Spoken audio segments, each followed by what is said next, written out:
This week I'm testing the Chery Omoda 5 with my family, and these are my top 3 family-friendly baby drive features.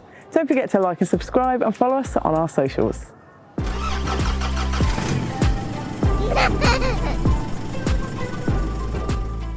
Number 1 is you can fit 3 Infasecure child seats in the back of the Chery Omoda 5.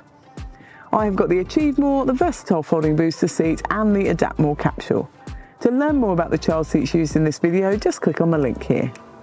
Number 2 is you can fit a twin pram in the boot of the Omoda 5 if you need to, which is fantastic for families with 2 young kids.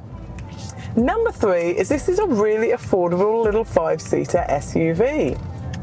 And it's actually really nice to drive, and the technology in the media system is great. Those rear view cameras are fantastic. I've loved driving the Chery Omoda 5 with my family this week. To see the full review, go to BabyDrive.com.au.